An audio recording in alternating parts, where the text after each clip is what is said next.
All right. Mark?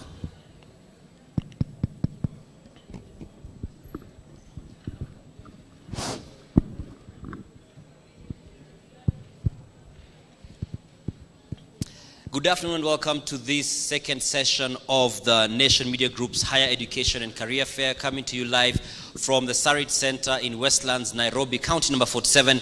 My name is Dan Mwangi. I am the Digital and Innovation Editor at NTV, and I shall be the moderator for this session. And we shall be having more tomorrow, and this is not just a one-day thing. It's happening today and tomorrow. We have various stakeholders in the education sector who are here to showcase what they have to offer, what solutions there are, what options there are for the kind of careers you'd like to get into. So be sure to, if you're able to, join us in person here. We'll be here from 8 a.m. to 5 p.m. tomorrow, and even today we'll be here until 5 p.m. and we'll be attending to the various issues as we have these discussions. Now, our second panel of the day is based on careers of the future. Careers of the future. What does the future hold in store for us, especially now in light of us being in a pandemic and the fact that the pandemic has influenced a lot of change in terms of attitudes, operations, name it. And so we're going to be getting to this conversation now. I have a very powerful panel here on stage. It's so powerful I couldn't share the space with them. You know, John the Baptist said he was unworthy to, to tie the laces. So I'm unworthy to be on stage. Nonetheless, I'll begin by introducing them. To my far left, we have Andrew Anampiu. Anampiu. Yeah. Andrew Anampiu, who's he's the technical recruiter and data science lead at Moringa School. Next to him, we have Professor. Is it Professor or Doctor? Professor. I'm told it's a very sensitive one, so I did not want to. Okay, so it's not a big deal. John Mugubi, he's a dean in the School of Creative Arts, Film, Media Services at Kenyatta University, which is where I also happened to have studied. Then we have Jane Moirore, who is the head of human resources, the group head of human resources at Nation Media Group. Then we have Wix Mangutha, who's a content creator, right? Yeah. These are the guys, the online guys, eh? The celebrities, the ones with a blue tick next to their handles. Eh? If your blue tick is ya kuweka Photoshop, you need to know people. And then we have a gentleman who happened to be in the same school as I was in primary school. Yeah. But he was, of course, still is much younger. He'll never be older. Antonio Sol. I don't know why you're not using your official names. But anyway. I forgot about those names. Only my boss here knows those names. I also know it, eh? And I can say it in front of the whole world. So Antonio Sol, he's a creative content creator. He's an artist. He's a radio presenter at Nation FM. So even after this, he's going to be doing his drive time show alongside Oga Obina. And then, last but not least, we have Roy Gitahi, who's the chairman of Wabuni Sacco. And these guys really help creatives access funds. You know, the first thing about if it's an SME, one of the biggest challenges is access to finance. Now, become an SME in the creative space. Even being paid your own money is hard. Sindio Anto? Yeah. Yeah, let me not open your wounds this early in the discussion. So I'll just begin with you, Prof. On a very basic, first of all, what did you want to become when you were growing up?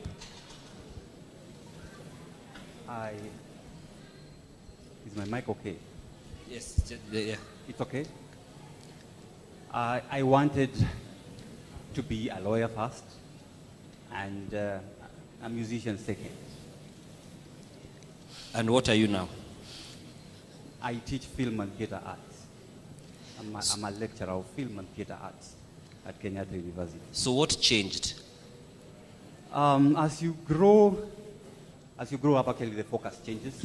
I loved singing because I was singing right from the age of 7 in my church choir, courtesy of my mother. But when I got to high school, everybody wanted to be a lawyer.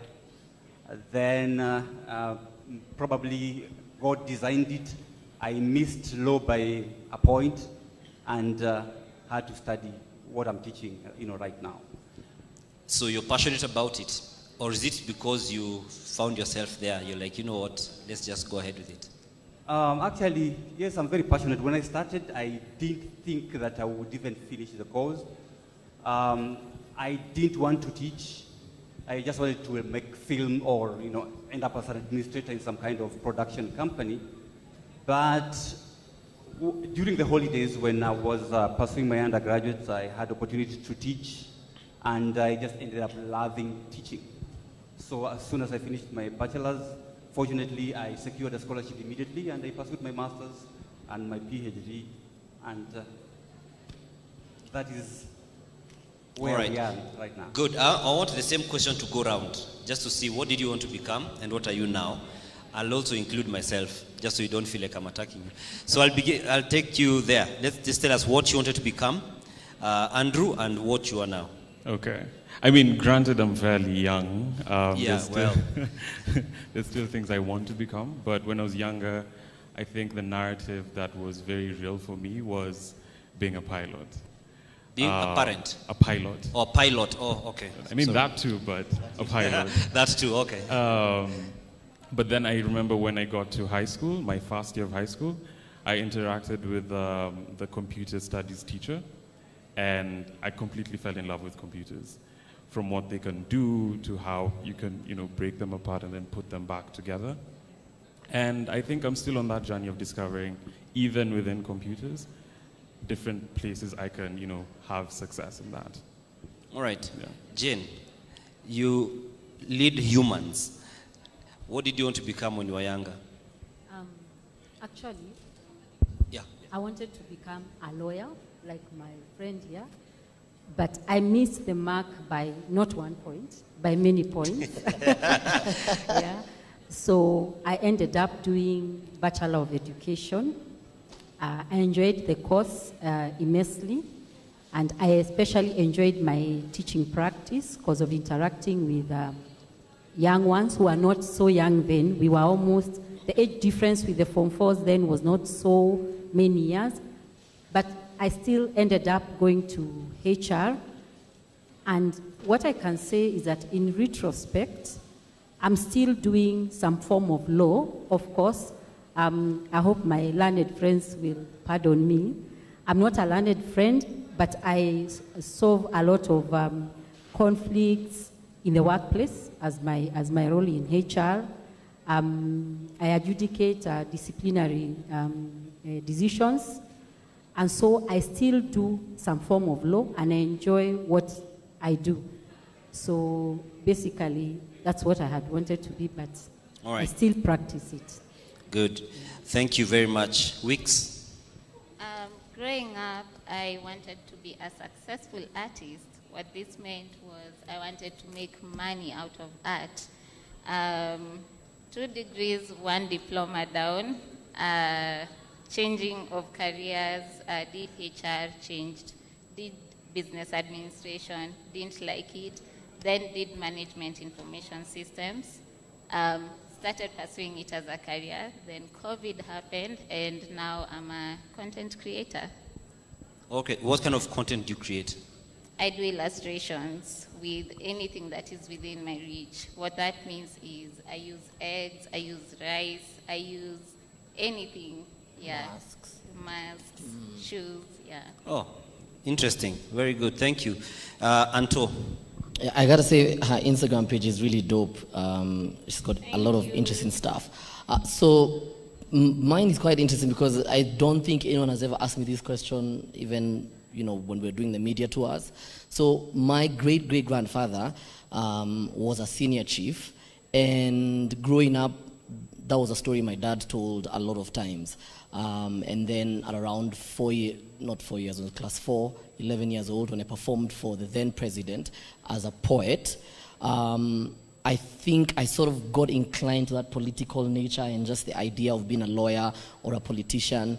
Did my O-levels and then did my A-levels in Uganda, where I was admitted to, no one actually knows this story, I was actually admitted to Makerere University. So my mom put me on a bus, sent me to Uganda to go get a hostel. I got there and I came back. Mom, you'll know today, I lied. that it's the most expensive place to live in East Africa. And that's how my mom gave me a free pass. I was like, okay, you just do what you have to do and be you. So I knew I would always end up as a musician, but I always wanted to be a political scientist, but I had to find a way to live it, just so I could actually be happy. So for me, my career as a musician, radio presenter, TV presenter, it's based on passion purely. All right, interesting, very interesting. Confessions. Yeah. Roy. Some my confessions. I started off wanting to become an astronaut. Then I wanted to become a surgeon.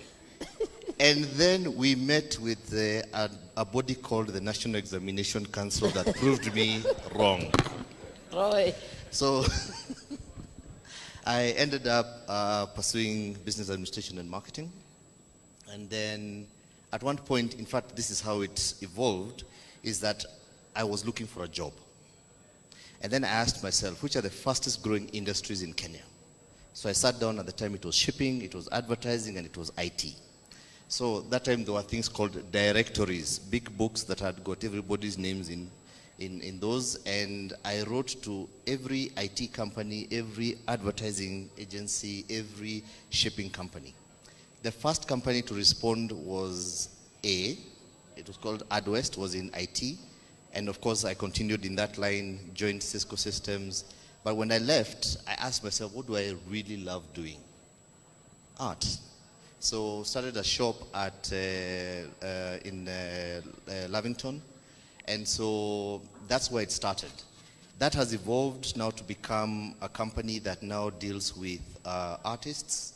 What we're trying to do is create sustainable careers in arts and sports, because all of you are right. Our parents had got this manual that you're given when you get a baby. It's like you're given at the hospital. Unataka kuwa nini? Lawyer, doctor, engineer, pilot. Everyone got that story, right? I told you, it's a book that we are given. But if you ask this generation what they want to become, they want to become dancers, models, footballers, and all those kind of things. The question is, where are the institutions to support those ambitions? And so that's why we started Art at Work, Wabuni Sako, and those are the kind of things that now we do. All right, thank you very much. I had made a commitment. So when I was growing up, I wanted to become a neurosurgeon. You know why? Because there were very few. I was told, I think, 2 or 3 in Kenya. I said I'll be the 4th. The assumption was that all those years, no one else would become a neurosurgeon, waiting for me. Then I eventually decided, no, maybe I want to become, I think I want to become an accountant. Then I said, maybe I'll just do media. But then I realized I'm very passionate about the arts. I wanted to do the arts. But in Kenya, there was not much offering at the time in terms of university. So it was either I change or I fly out and do something abroad. We couldn't afford it. And so I decided to now do something else. And I did a Bachelor of Arts in Business and Economics. But now I'm here. I'm a storyteller. You know, I'm paid to tell stories. If I don't tell stories, Jane won't have a reason to keep me in her payroll.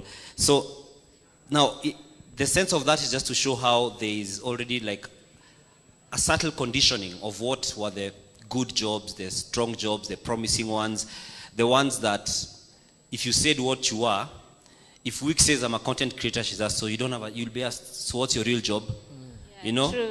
You know, it's like, that's a hobby. Internet, unafanya vitu kwa internet, unacheza na vitu za watoto kwa internet, you know, and so maybe for Mugubi, when you think about now the film industry where you know you're stationed, with the dynamics that COVID has brought, what do you think we are going to be seeing in the future in terms of film? Especially now, I can take my phone, do a movie from my phone. The Kenya Film Commission had a competition, you know, the mobile phone, make short film mobile phone competition. So what's the future like? Because do we also risk losing some quality? Because these big cameras we have got their value. They've got what they can do that some phones can't do. So what do you see the future of film is? Thank you, Dan. Inevitably, with the digital platform, a lot has to change. You mentioned about the mobile, phones being used to make films. But apart from that, also the dynamics of making a film. COVID came and people had to learn how to make a film without a huge, for instance, film crew. Normally you'll have so many people, but now with COVID you can't have, because of social distancing, you cannot have many people. We may need to rethink even the crew itself. With the pandemic, you have a costumier, you have a makeup person who is not supposed to touch the other person. What exactly do you do? So a lot definitely is going to change, and in terms of reception, already we are seeing a shift to an extent that now when you're making a film, you cannot really just focus on selling, for instance, like a CD. It can't work. You should be able to understand the various platforms available in terms of whether it's YouTube, or which can also be accessed through, of course, the phone, how to get your film on Netflix. But the biggest impact is on just how to create a film, especially during the COVID times. Definitely you have to cut down on a number of people that are involved in filmmaking. So in future, what I see is that probably we could go the theater way, where you can have solo performers as a film. There are many happenings historically that push film genres in certain directions, and I expect with the pandemic we'll be seeing genres that are probably experimental or avant-garde in one way or another, and avant-garde in a way that is different from the avant-garde kind of films that we have right now. Like I said, you may have a lot of economy in terms of characters who are there, a lot of economy in terms of the crew who are there, and definitely it will affect the quality based on the kind of training we have gone through in terms of how to create a film. So a lot of dynamics even in terms of how to market a film. All right, thank you. Anto, the same question as a performing artist. Yeah. What does a gig look like for you in the future? What do you foresee? I mean, with now COVID having brought, we saw guys who did full concerts entirely online. Yeah. They got more hits than they would get if they had a physical gig. Yeah. So what do you think a gig post-pandemic looks like? I think the advantage, or it's only advantageous to the people who, to be honest, one, are actually good live performers, or actually are just great at performing. And we have a lot of this now, what we call quarantine radio and quarantine home shows and all these gigs. What it does and what COVID has done is that it pushes artists to the limit of what it actually entails to be an artist without all the drama. So when you remove all the kiki and the drama, or nanis with nani, and you actually are called to perform, and you have to bring that audience home to your home, the level of professionalism, the timing, the performance, your voice and everything put together, you really have to take it to the next level. Also, it's an opportunity now for a lot of the younger people to sort of plug themselves in and create solutions and opportunities for we, the artists, to be able, one, to record those performances, put them online, edit them. Because the truth is, a lot of the live YouTube performances we're seeing, not really live. They were actually pre-recorded. So who's doing that? It's these young guys. It's the young guys from the universities who have either developed the software or they know how to go around the software to be able to have the audiences enjoy those performances. So that's very, very important. So the most important thing, and I think lesson there, is really to get yourself out of the comfort zone. And I always say this, especially when I meet young people, is that until the singer, the musician, the performance art around me, it's a means to something else. So that fame and that performance should be able to get you the endorsements that we have here on stage. That's the whole point of doing this, so you're able to evolve. So if you're gonna do that for the sake of, again, for the fame or to put your name out there, ask yourself, in that performance, what brand can I have when I'm performing? When I have my music videos, who can I speak to that my song speaks to their audience, and I have that in the music video, because then it's a revenue stream for you. So the streams themselves are important, but the opportunity to create more revenue streams are more important. All right, we'll get back to that in a bit, because I'd be curious to know about the possibility of having a hybrid concert you know, and you still make your money out of it. We'll get to that a bit. Roy, again, in the business sense of, you know, all this, like just what I was mentioning to Anto, is how then can these artists who are, you know, it's actually partly a privilege thing, because not everyone, there's an artist in my shags who can't afford to have a live gig, you know, on YouTube and have the hits that some of the artists we've seen had. So going forward, because that does not mean they've got any less of an ambition. You know, if someone is, when I went to West Pokot County for county edition and we met an artist there, he sells mtumba as a way to also subsidize and, you know, complement his income. So that guy who is in West Pokot, how then can he still grow to make money out of his music, for instance? Okay. Monetization of talent is usually one of the hardest things that an artist can be able to do. Because one, you need access to an audience that is paying for your content. Okay? And so if you don't have access to that audience, then you cannot have somebody pay for your content. And some of the things now that Art at Work then is doing is trying to build platforms that are accessible to anybody to upload their content, and then develop business models of either through subscribers, through on-demand kind of systems, where you can be able to account for how many people have demanded for that particular kind of content. But it's also to promote people, to tell them, hey, this is going to be different, because you have the talent that we know. For every one talent that we know, like Anto, we have another 20, 50, 100 that we do not know who are equally as good. Okay? I was surprised to find that in our going round, you discover that there are people who've got excellent songs, who've got excellent content, but it has never gotten to the marketplace. So how do you build the linkage between that and how do you create the linkage between the unknowns to an audience that can actually buy that content? And I'm pleased to announce that, yes, indeed, this is something that's going on. The initiatives happening with the Ministry of Culture, Sports, there's the Ministry of ICT, Innovation and Youth Affairs, Kenya Bankers Association in partnership with Art at Work, Kikobo. There's a lot that's happening in that government space and private sector space to provide those particular linkages. But as Anto said, the point of your talent is to actually create a brand that people can now be able to latch on and sell their own particular products. It's easy for him to get 100,000 followers. It's very difficult for a publisher to get 100,000 followers.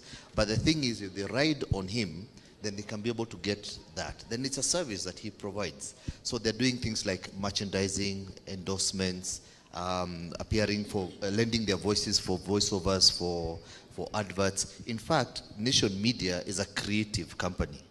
You, as a storyteller, are lending service to that particular company. They monetize through advertisements, then they use that to pay you, and she coordinates that particular process. All right, thank you very much. And I want to now move to Jane, just as is mentioned. And you see, these are the ones we've spoken about so far are the, the creatives, performing arts, the on-stage arts, for instance. There are those who may still, have the inclination and the, and the call to, get either an office job. The kind of jobs they want may not necessarily be out there. Some of them may be in an office.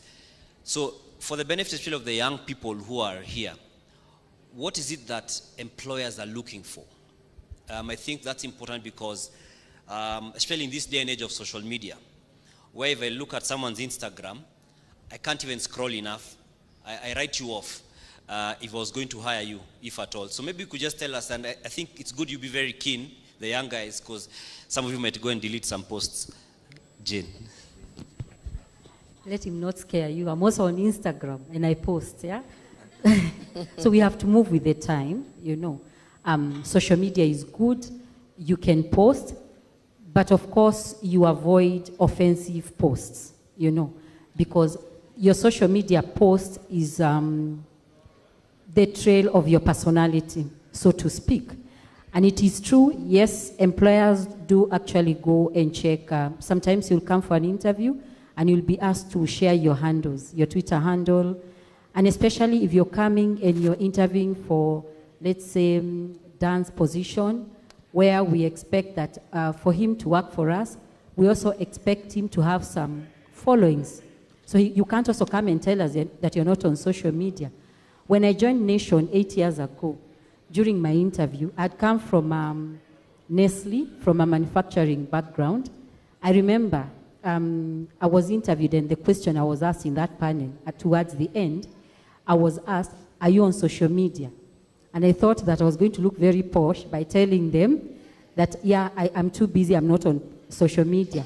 And they gave me, you know, they were like, you want to work for a media house and you're not on social media. And they said, it's important to be on social media because you also learn a lot. So what is important is just checking what you post. There are people who live from their social media, like our friends here. So it's important, but just check that it's not offensive. The other thing that employers are looking for is multi-skills, multi-skills. So as I said, I went and I did a Bachelor of Education, but now I'm now the head of HR for Nation Media Group. So it's having an open mindset that what you study in school does not necessarily influence what you become. Because for me, I look at a bachelor's degree as just a socialization to be able how to interact with people when you go to the workplace. So even if you've done a Bachelor of Education, for example, and your passion is to be in media, we've employed so many graduates who have done education, Bachelor of Arts, all kind of bachelors, but because they come for interviews and they say, I have a passion in writing, for example, yeah? So if somebody has a passion in writing, and they have been writing, so we ask you, so if you have a passion in writing, do you have a blog? And these young people say, I have a blog, and they give us the blog, and we check. And this person is a very good writer. So this person could even be a better writer than somebody who went and did journalism because they were forced by their parents. You understand? So we give such young people a chance. So don't feel discouraged because you are called, our education system, sometimes you could be called for a course that you never applied for or a course that you're not interested in. However, what it does, it gives you a foundation for you to build on what you desire in future. The other one that is very critical is your mindset. When you eventually get your job, you should not just focus on one area, yeah? Like in our NTV where Dan works, we have people who, you can see this gentlemen and the ladies who are taking the videos, eh? And some of them never came here with that skill set. We even have cases of people who've come into the organization as drivers. And these people now are very successful camera people, video people. So it's about your mindset. Your mindset matters most. You could be skilled, but you have the wrong attitude, you have the wrong mindset, that you're not going to do extra roles because you're not paid to do them. But what you don't know is that when employers go through difficult periods, they look at the people who are multi-skilled, and those are the people that are never touched, because those are the people you can actually allocate 2 or 3 roles, and the company will run. So I think for me, that's what I could say you need to, to work on as you go to the job market. All right, thank you very much. And Weeks, as a content creator, you've mentioned at a point you tried a number of things that didn't work out for you, and so you began churning out this content online, and it was during when the pandemic hit. So maybe you could just tell us, how has the last close to 1 year been for you as a person who has now begun being more deliberate and putting yourself out there on social media as a sort of a, I believe it's a source of livelihood. Yes, maybe you could just tell us on that. Let me start by saying a quote I love by a guy called Wesley Gu. He normally says, you're not a victim of your missing resources, but you can be a beneficiary of your untapped resourcefulness. So while I was pursuing the degrees and the diploma, what I was doing was I was chasing a dream. I was chasing resources that I thought I was a victim of not having them. But I always had the passion for art. From when I was 12 years, took a 15 years break, and then now I started doing it again. And I started doing it because of two reasons. My mom passing on in 2019 showed me that we only have one life. I mean, if you don't go after your dreams now, then when? And then now after that, had a plan of how I was going to start chasing my dreams, which is art. I had the passion for it. It was burning. So, and I'll always hide under the cover. I don't have time for it. I have time for everything else apart from that. Then 2020 came and COVID struck, another tragedy. So now what I had, two things in plenty. So I had time and I had the passion. So got encouragement from my family, my husband, and now remembering my mom's words to pursue everything that I want to be the best version of myself. So started creating and sharing. It didn't start as a source of payment. I would take 48 hours to create a video that will end up being 15 seconds. And I'm thinking, what? I'm not even getting paid. Without knowing, brands had started watching me and people had started reaching out.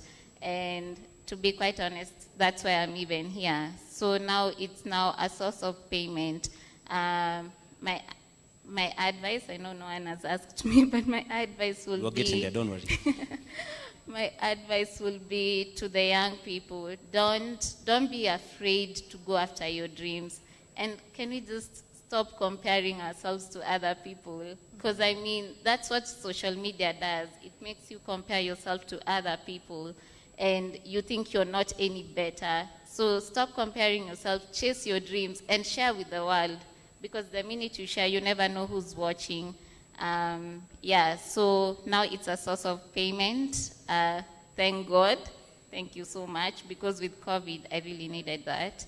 And now, even now, getting to a point of mentoring the youth through Safaricom, Blaze, it really means a lot. So, yeah, step by step, you'll get there. All right, so we're seeing more and more of the unconventional or unthought of sources of income becoming more solid and even getting the backing of corporates, like you've mentioned, Yes. Safaricom. Yes. So, Andrew, at Moringa School, you guys are, you say you're quite hands-on in terms of you're practical in terms of the things that you do. And tech has taken a whole new, wave because of COVID-19. What did that do for you guys? Has it made you change any of the things that you do in regards to some of your courses? Do you have to then alter them, the syllabi, etc.? Thank you for that question. Yes, it has, to give you a short answer. But I think the work we were doing at Moringa School was already trying to shift even before COVID-19. For us, specifically, a lot of our classes had to move online. So we teach people how to program in both software engineering and data science. And when COVID-19 hit, we had to be very innovative about how we teach people, because obviously we can't run from the fact that technology is woven into our day-to-day lives, and we need more people in technology just to keep moving, to keep that wheel moving. But now more than ever, I think it's been more accessible to people, where you can just, have Wi-Fi and a laptop, and putting the bar very low for everyone to enter. And now, even still with the effects of COVID-19, still in 2021, I think what we're thinking about is how can we have, people who need to go to a physical space and people who need to learn online benefit from the courses at Moringa.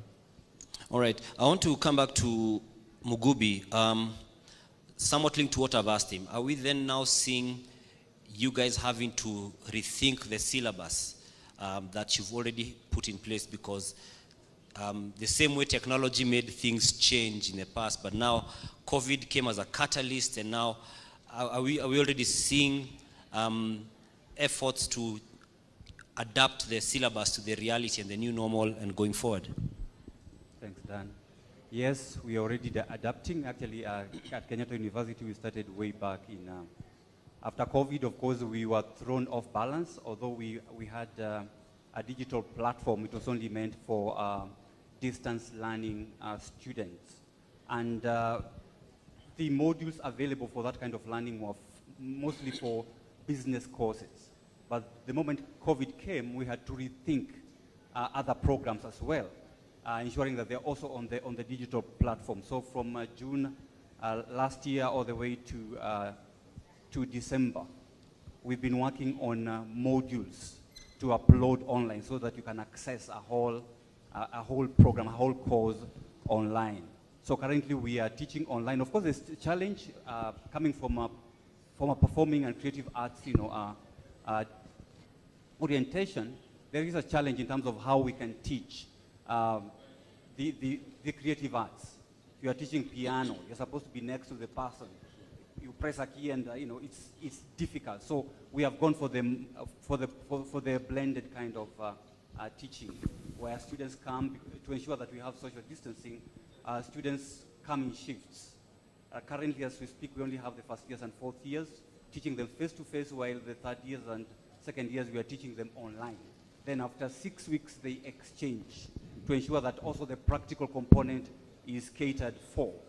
But we may also need to maybe embrace what happens in other, like the Western kind of countries, where facilities are available to an extent that you can allow a student to go away with a facility, so that if you're teaching online, for instance, camera operation, that particular student has access, not through a phone, but a proper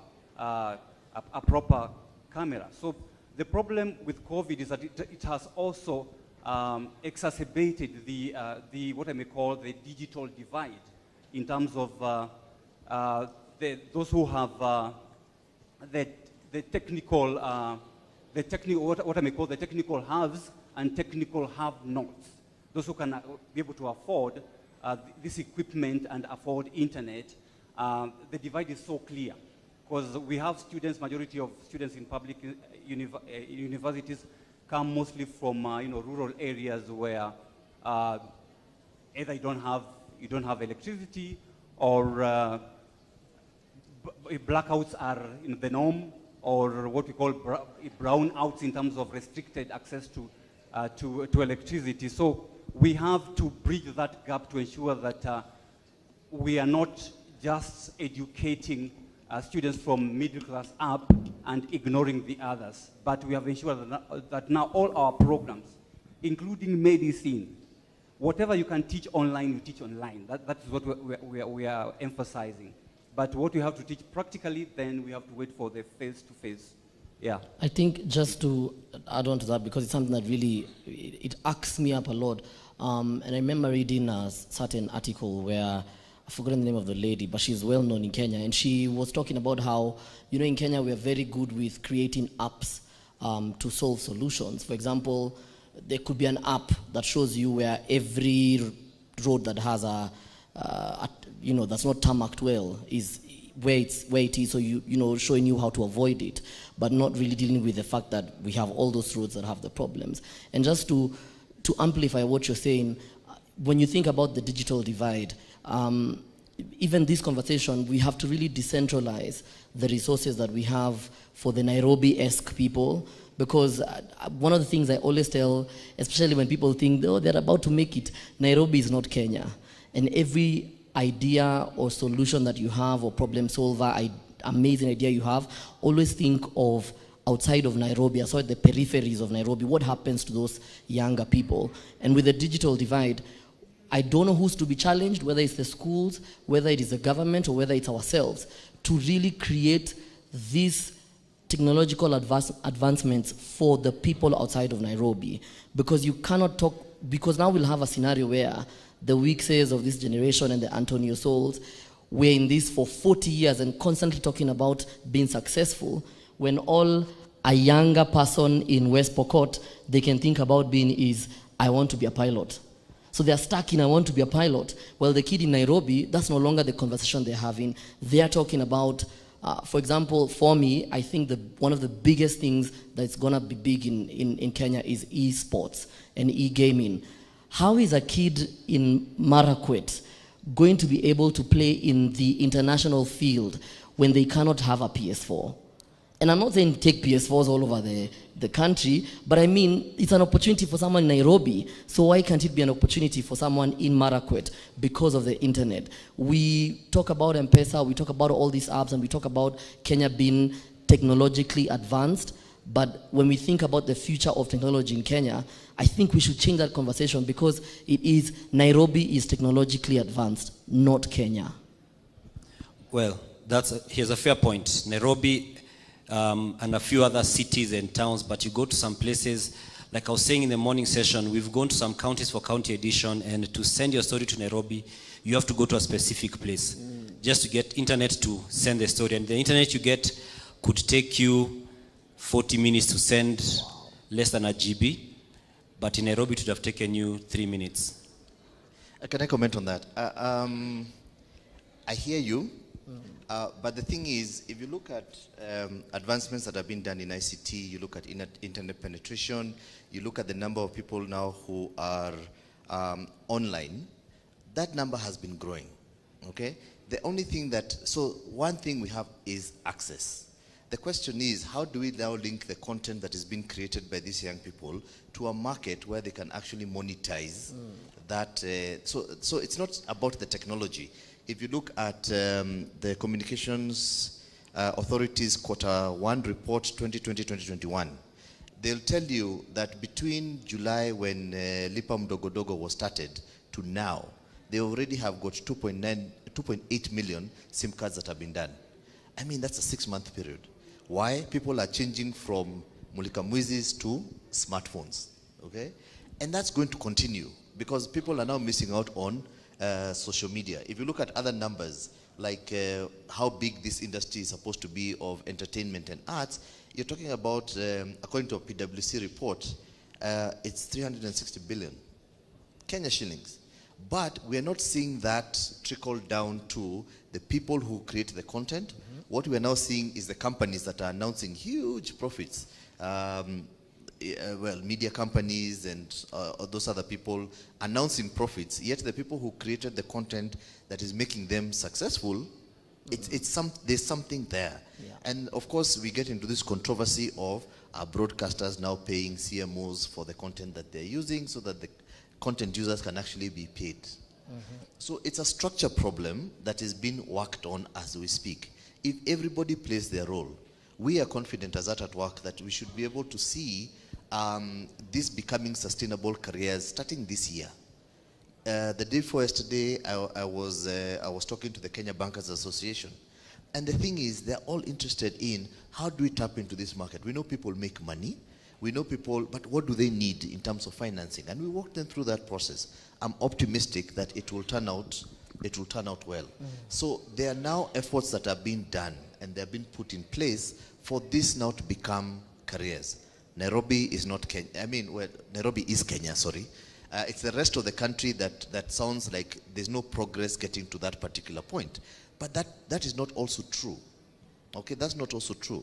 Because today, there are people who are creating content. You look at the hubs that are in Kenya. There's one in Kisumu, there's one in Eldoret, there's one in Nakuru, there's one in Mombasa. That's outside Nairobi. Okay? People will now get chances as we begin to expand looking for content. Look at Safaricom's report for 2020. They're talking about FTTH, or what is called fiber to the home. That contributed 80.6% of their growth. Why are they doing it?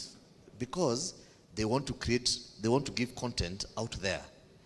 Where will they get that content from? From you. So that's a huge market that's going to come. So the thing is, there is hope. There is hope for content providers. For the generation that has been there, I know the suffering has been great, but the thing is, for the newer ones, I'm telling you the future is bright for them. Wait, you wanted to say something? Yeah, I wanted to say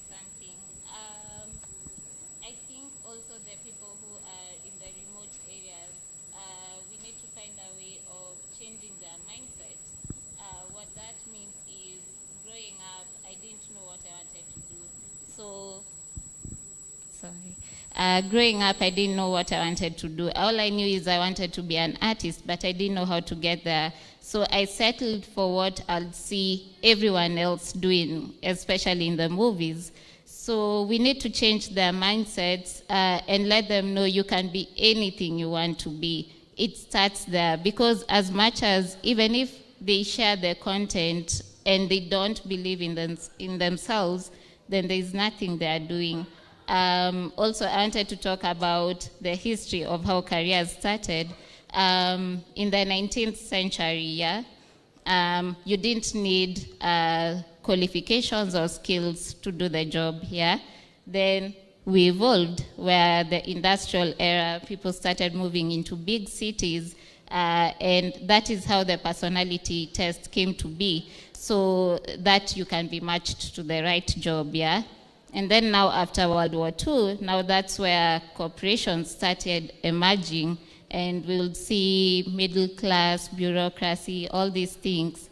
Now times are changing, especially with COVID. It has shown us right now it's not like in the past. You can't hold on to a job thinking it's going to, thinking it's going to hold you down for 30 years with the pension and whatnot. Right now, what corporations are doing is they are focusing on not the employees, but on the projects. So after your contract is done, well and good, thank you for serving us, thank you for working here, you can leave now. Let's also remember, machinery is coming in. You can easily be replaced. If you don't reinvent yourself, if you're not a person of inventing things, then I don't know. I feel like your job is at risk, man. You really need to keep reinventing yourselves. After every 10 years, just check yourself. Am I still on the right track? In 10 years' time, will I still have my job? Yeah. Jane, maybe you could chime in on that, because you've got many people under your wing. Yeah, but don't discourage them. Oh, no, I'm sorry. No, it's okay. Yeah, you have a job. You have a job. Yeah, so I think she's actually right. And I want to follow up on what she actually said, is that you have to reinvent yourself. You know, those are very powerful words. And I'll just give you an example. Maybe the first one on Media House where I work. About maybe, let's say even 10 years ago, all we knew was the newspaper, the Daily Nation, and our other print products, and that was our cash cow, and of course the television. But the behaviors of our consumers have changed. I'm sure most of you, your phones, the smartphones, you can actually watch the news bulletin because you can watch from your phone. And so our consumers' habits, they consume on the go. You know, you're in the vehicle, you're in a matatu, you're walking and there's a breaking news and you stand and you can read about it. So you do not actually necessarily need the physical paper to get your information. And I'm sure most of you who are young don't perhaps read the paper as much as maybe I do read, or maybe my mom and my father would read. And it's because of the changing consumer habits and the digital, you know, our progression in terms of digital. So it is true that you have to change. So right now, if you work in a media house, it is important to be able to write on the newspaper, but it's even important, and that's what I was talking about, multi-skilling. So now we're saying that we need to grow our digital revenue, yeah, so that we can move in pace with our consumers. Otherwise, we'll be left somewhere at a corner, and guys have moved on with their lives. So what she's trying to say is that even when you work in any organization, you need to be aware of what is happening around you. Some people come for interview, and when you ask them, so for example, today if you apply for a job in the banking sector, and you go to the, you know, for the interview, you need to understand what are the challenges that the banking sector is going through. What is it? What big projects? What transformation is happening there? Are people still going to the tellers to ask for money? There's online banking, there's mobile banking, you know. And so what skill set would you require to go and work, for example, in a bank? And in an interview when you're asked, what is happening in this industry, you should actually have it at the tip of your finger. Long are the goals. When I was being employed my first job, it was at Safari Park. All I needed to do is to just read about Safari Park. And you guys have a lot of internet access. You can read about these companies. But then, more so about knowing when the company was established, what is the major transformation happening. So if somebody comes for an interview in Nation, and they don't know the transformation that is happening in media in terms of digital, then it will be very difficult for them to get the job. They could have the A, they could have come from the best university, but they are not aware. They are not aware of the environment. They are not aware of what is happening. So you need to be, as you go to social media, to post yourselves and what you're doing and where you're hanging out the weekend and all that, you also need to start understanding what is happening in the different sectors. So I truly agree with her that you need to reinvent yourself. Okay, I want to bring back Andrew into this. And I know at Moringa, you guys, you do a lot of career readiness. And so what is it like now? Because before there was a way you were doing things. So what are you asking the young people who are coming to Moringa to now look out for? And we can already see such a need for change in mindset, as you know, Wicks has also mentioned, as well as Jane. What are some of the things that guys need to look out for now that things have been changing and are still changing? Yeah, thanks for that. I think before I answer your question, I just want to react to something that Sure. Anthony said around, you know, the digital divide that we have in Kenya. I think it's a very complex problem to solve. For example, us at Moringa School, we try as much as possible to open our admissions program to anyone. As long as you graduated high school and you can use a computer, come along. And the reality is that not everyone can afford to come to our program. And we decided to build up something called an access program. All you need is just to show up. We will provide everything that you want, psychosocial support, a laptop, internet, and everything. But I hear your pain. I know, I think it's something that's on everyone's mind as to, you know, the developing Nairobi vis-a-vis everywhere else. And it's just a very complex problem to have, because you not only think about it from creators' perspectives, you also think about it from policy perspective, government perspective, investor perspective, you know. So, yes. Some good insight. To answer your question about career readiness, also at Moringa School, one thing that we love to do on top of creating, you know, junior level software engineers or data scientists is to make sure that they can exist in a professional environment. And that's everything apart from the technical skills. Can they work in teams? Can they have conflict resolution conversations? Can they talk to their manager about deadlines? Those kinds of things. Are they on time to work? So I will say the thing that really drives career readiness at Moringa School is thinking of the employer landscape right now, which is it's moving towards competency-based, slowly in Kenya, but it's moving there. We're going away from, you know, you have a degree in this and that means you're qualified, to a place where we're looking at things like your portfolio, the projects that you worked on, as she said, just that competency of that you can do the job as much as possible. And if that guides you, I think now what we really inculcate into our students is you need to be able to do things. You need to be able to show people that you can do things, and you need to be able to talk about how you do things. You know, you need to present collaboratively with people, all those things. And then on top of that, there is an element of professionalism that we require from the students. They need to obviously know how to write an email and things like those. They need to know how to talk to people. Yeah. All right, so the soft skills are also very important. Yes.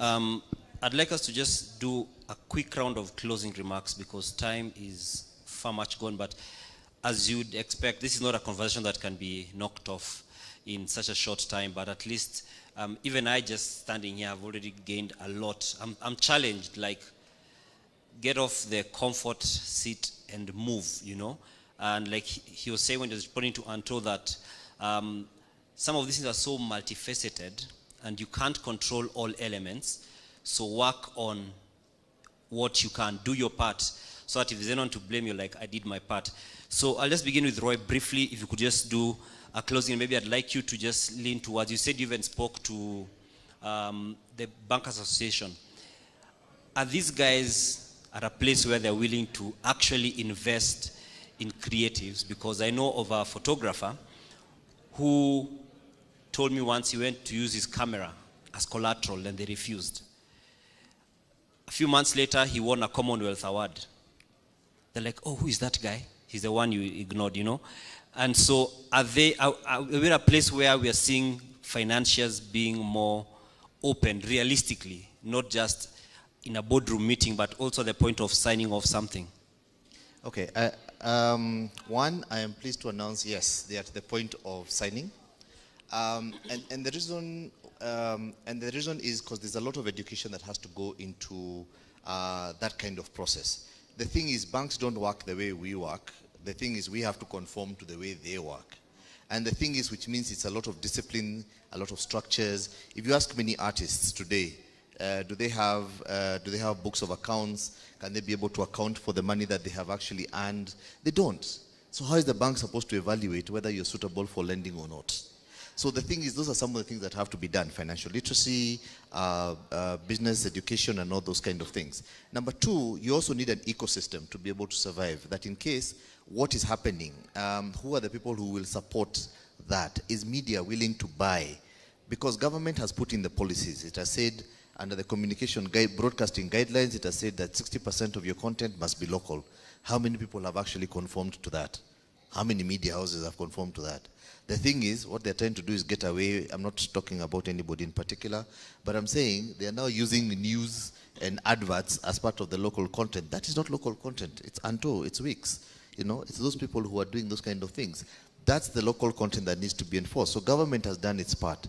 Number three, the government has also brought about what is called the Movable Property Security Rights Act of 2017, which means now you can use your music, you can use your illustrations as collateral for loans. But the thing is, nobody has bothered to go develop it in a way that the bank can now look at it and say, how do we value Anto? Okay. How do we value her? And so they can use that as collateral. There's a lot that is being done right now, and all those things are being resolved as we speak.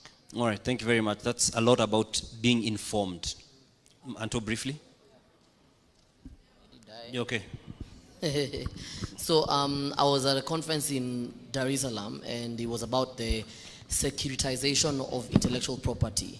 So there's countries who are actually doing it with Africa Development Bank, and it is possible in those particular countries to actually walk into a bank and say, I'm releasing an album, I am worth this, this is the hype, and you can make X amount of money if you give me a loan for the album. So just to say that as Kenyans, we need to expose ourselves to the opportunities that are available there, but also I really want to challenge young people. I can't believe I'm saying challenge young people. Wow.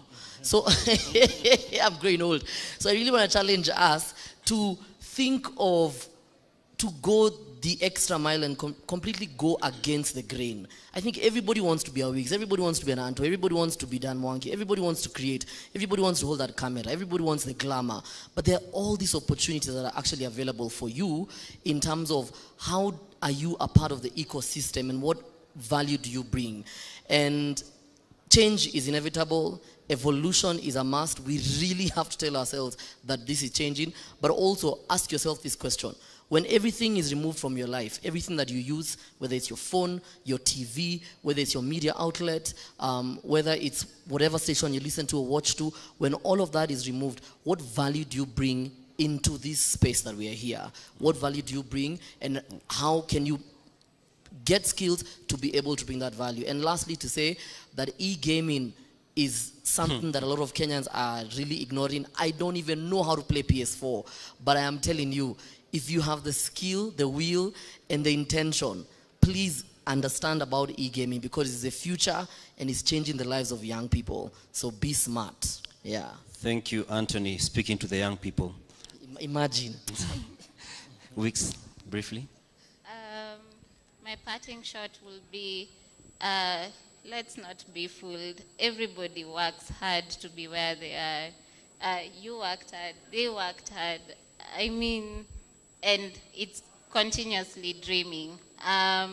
If there's one rule or principle I live by is when I'm posting content, my next content should be better than my previous. I shouldn't live in a bubble. So let's all not live in a bubble. Strive to be the best version of yourself. Thank you very much, Jane. The people of my generation, I don't think there's anybody from my generation in this room, perhaps only myself. We were not privileged the way you are. You have so much resources, and usually I tell my son that we didn't have mobile phones, there was no internet, and they just can't imagine what kind of life we led. So what I'm saying is that COVID has come and has shown us that careers that we thought were rosy might actually, get extincted. For example, whoever thought, with all due respect to the pilots, whoever thought that a pilot would be rendered jobless because of a virus, to be honest, yeah?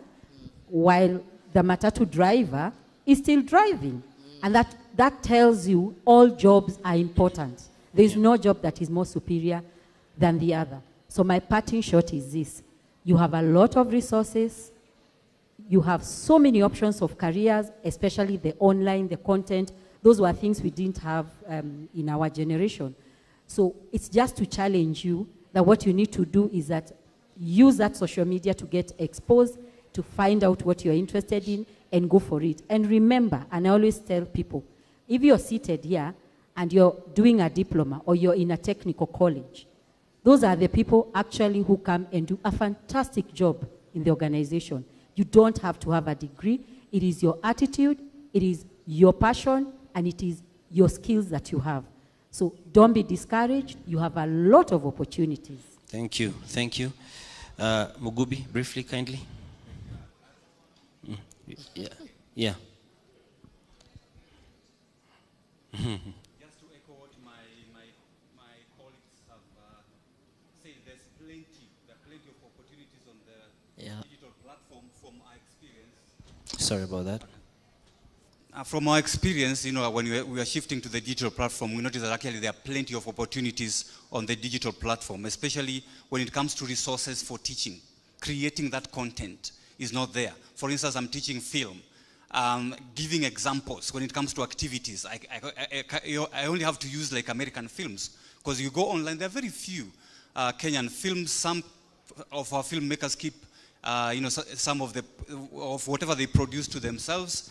Music, if you're teaching, for instance, traditional Kenyan music, there's very little even on YouTube. So you can focus on just developing digitizing content, for instance, digitizing our paintings, digitizing our music and all that. There's plenty of opportunities. Thank you. Thank you very much. And last but not least, Andrew. Yeah, my parting shot would be when people talk about careers of the future, they have this big picture idea that it's all tech and everything. But I think if you demystify that, a lot of what we're looking for in the careers of the future are skills-based and competency-based, as she said. Are you good at something? You don't necessarily need to have a degree. Look for something, look for a problem that you can solve, look for a way that you can innovate, and it doesn't necessarily have to be in tech. It could be in other fields, such as agriculture, media, anything. And also you can use tech to just enhance that journey.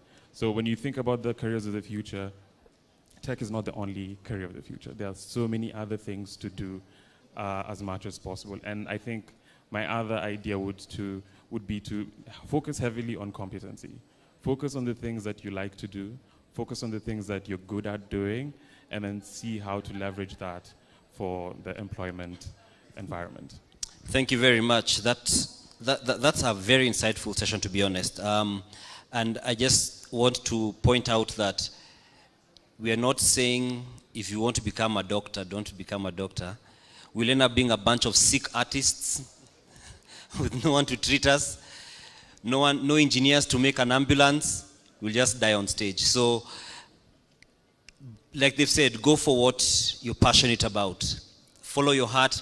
And also, like he brought out importantly, is within the parameters, you know, just because I'm the best in my game doesn't mean that the bank is going to follow my rules. I also have to know how to align myself. So thank you very much to Andrew Anampiu, who's a technical recruiter and data science lead at Moringa School. Professor John Mugubi, or just as John Mugubi is good enough, the Dean, the School of Creative Arts, Film, Media Services at Kenyatta University.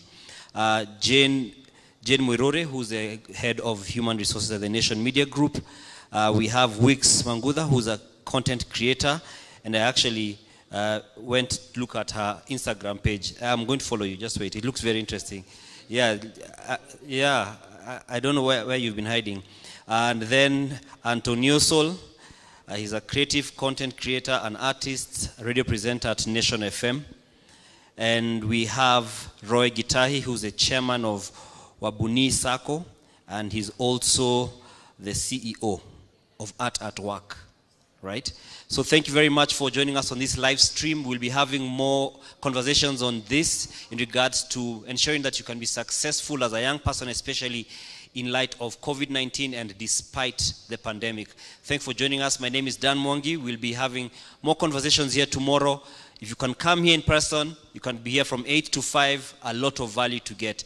Social distancing, mask wearing, the works are being followed, so we're very alive to that reality. Thank you. Have a great afternoon. Thank you very much, guys. Thank you.